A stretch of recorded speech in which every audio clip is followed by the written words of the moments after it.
Amine Khan here, 4 seconds out with Magic. Matty Harris getting the bounce back victory. Magic, Matty Harris doing the media Matty Harris now. Back to doing that as well too. How you feeling?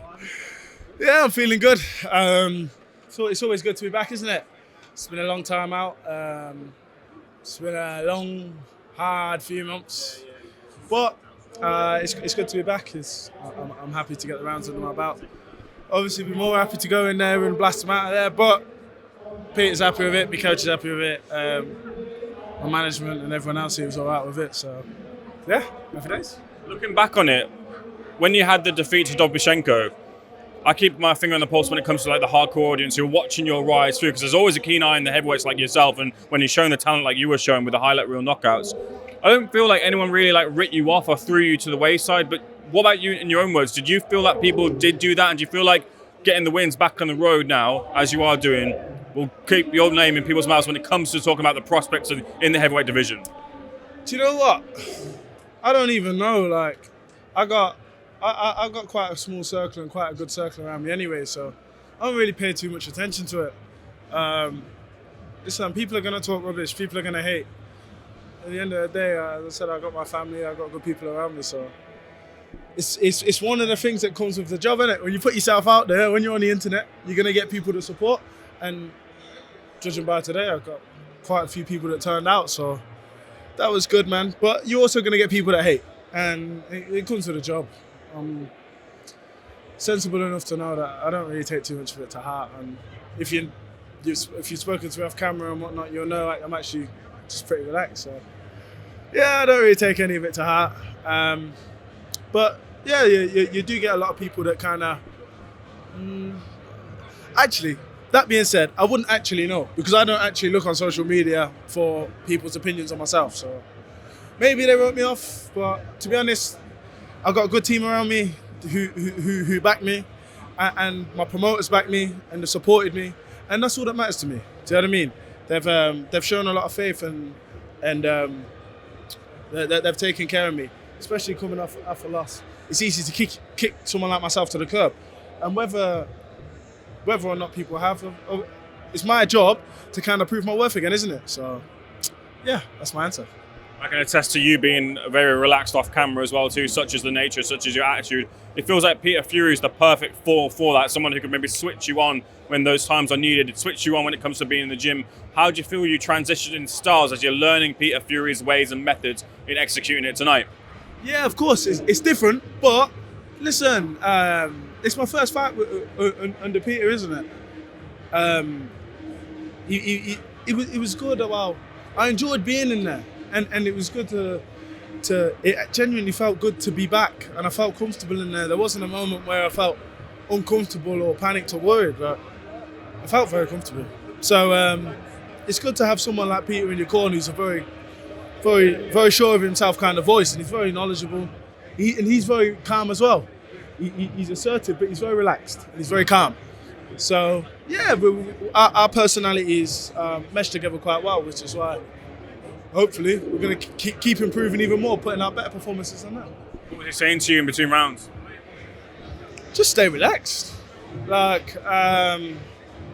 doubling up on my jabs, and there was some stuff that he was telling me to do that I wasn't doing, but he wanted me to, after the first couple, there was little things he was doing telling me to do to turn the screw a little bit. Just felt a bit rusty, to be honest, but it's one of them, isn't it? We'll go away, we'll work even more in the gym, we'll come back fitter, stronger, better, and just keep improving. I was hearing that in a previous interview that you did, that you had a few people to thank. Two of those names are Dillian Whyte and Dereck Chisora. In their own ways, how do they help you in those dark moments, which we don't get to see off camera, when there's no one around you, there's no one to maybe talk to, they give you that bit of advice about their experiences. What do they say to you? Yeah, that's it. I mean, Dereck called me today. I spoke to him when I was eating my dinner before I come to the arena. He's been very supportive, he's been very good to me, and I always appreciate stuff like that.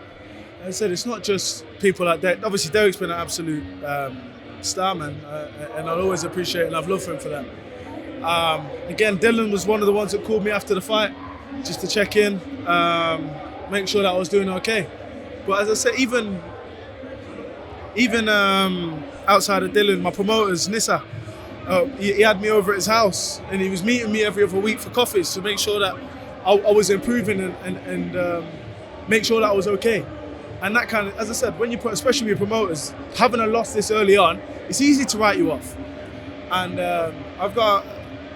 I'm very grateful for how I've been treated and how they've taken care of me. And the only way I can really show my appreciation for that is by keep improving and keep winning and going out there and putting on better performances. So that's what I'm going to do. Thank yous don't really add up to it. But also I got to shout out my sponsors because I couldn't even be here without them. It's been a hard few months. So yeah, but yeah, as I said, I've got a lot of good people around me, and my best way for me to thank all of them is to just keep improving and keep working hard in the gym. So that's what I'm going to do. My colleague Danny Flexon spoke to you. You're someone who's getting around, getting all the sparring experiences. Have you sparred Dillian Whyte yet? Yeah, I sparred him a few times. Yeah. He's good. He's I don't really know how you want me to answer that one, to be honest. I maybe thought you hadn't sparred him, that's all. Oh, yeah. I've sparred Dill a few times. I sparred him in Portugal and I sparred him in Manchester, so a few times, yeah. When you get those experiences like that, do you feel that you've taken a lot of those and you're able to implement those in the fights that you're having going forward this year? Are there any parts of the games that you get from the experiences from Whyte and Chisora when they give you those little tidbits of advice that you want to implement into one of your fights and show people that this is what I've learned? Of course you do. Of course, I very much listen. I believe I'm a firm believer I can learn something from anyone. And yeah, of course they give good, solid, sound advice. But I've also got. I mean, look who I've got as my head coach is Peter Fury. He understands boxing. So, as I said, I've got very good people around me, and I'm very well advised, and that's what's important, man. That's what's important. So yeah, as I said, I get good tips and whatnot from everyone, but the main voice in my ear is Peter. No worries in the back of your mind. I might gas out. I imagine that you put all the work in the gym, that wasn't even a fear in your mind. That was it. I knew I'd put the work in, so I wasn't even stressing over it. Like, it wasn't something that came to mind. Which is very strange, to be honest, because of course coming off a knockout defeat, you'd be stressing about that, surely. But I felt all right. So yeah, there was. I know I let my hands go a bit in the second round, and I felt all right. Like, then I come back off and I still felt sharp. I think it was the second. Oh no, to be honest, I haven't watched the fight back, and obviously talking straight after it, everything kind of moves quick. I remember a lot of the stuff that I'd done, but I might remember it differently to how it looked on TV. So, when are you next out? I don't know. Hopefully, as soon as possible. I think I'm back out in the next couple of months, I've been told. So, obviously, activity is key at this point. It'll be good to get back working. I'll be back in the gym on tomorrow, actually. So, yeah. Good noise for you in here as well. It feels like Telford could be a real good spot for you as well. Yeah. I was surprised about how much noise was made for me, to be honest. It was good, man. I've been around. I've taken a lot of pictures, talking to the people. So, it's good. I show my appreciation back to them, man. But I'm forever grateful for stuff like that. People spending their hard-earned money to come and watch me fight. I always got a lot of love for them. My pleasure's all mine. Thank you so much for being SecondsOut. Congratulations on the bounce back win. Looking forward to seeing you back in action very, very soon. Hot prospect, heavyweight, Matty Harris. Thank you very much. Come on.